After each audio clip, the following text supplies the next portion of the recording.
नमस्कार, मैं अतुल शर्मा और आप देख रहे हैं भरोसा 24 न्यूज। कुर्सी पर स्थित पंडित दीनदयाल स्टेडियम में नई शराब की दुकान खुल गई, जिसको लेकर विवाद थमने का नाम नहीं ले रहा। कुछ दिन पहले ही स्थानीय पार्षद भूपेन्द्र यादव उसके सहयोगी की गिरफ्तारी होती है।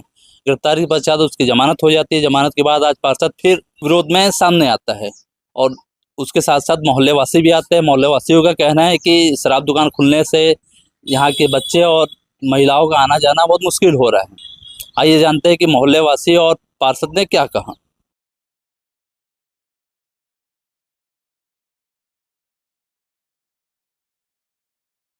हमने फिर से कलेक्टर साहब से आज जन दर्शन में कलेक्टर साहब से मांग की है।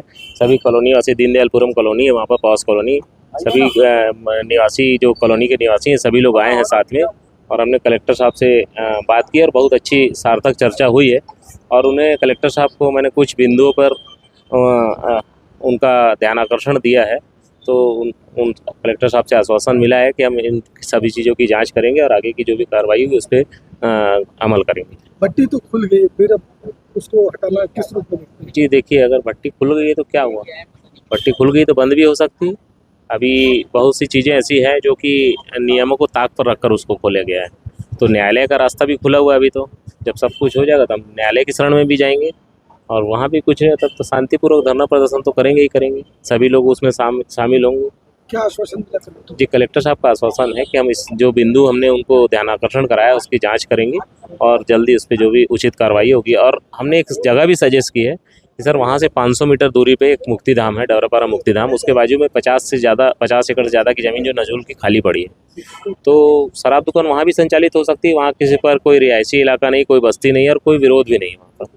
तो वो भी सजेस्ट किया, तो उन्होंने कहा है कि ठीक है, हम इस पर विचार करें। कब से बैठेंगे धरने पे? जी, अभी तो 12 तारीख को सामान्य सभा का निर्णय आना बाकी है, क्योंकि यहाँ पर कलेक्टर साहब को गलत जानकारी दी गई कि निगम से एनओसी हो गई है, लेकिन ऐसा कुछ भी नहीं है।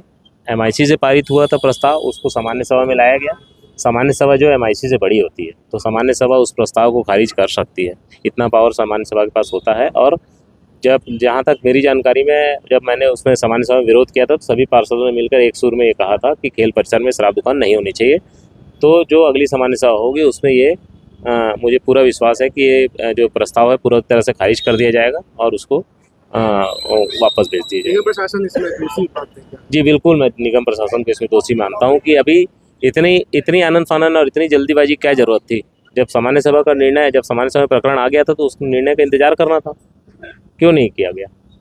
और आपने यहाँ पर कमिश्नर साहब ने यहाँ पर, या कमिश्नर साहब ने, जिसने भी यहाँ पर जानकारी दी है कलेक्टर साहब को, तो ये गलत जानकारी दी, उनको गुमराह किया गया। ऐसा नहीं होना चाहिए।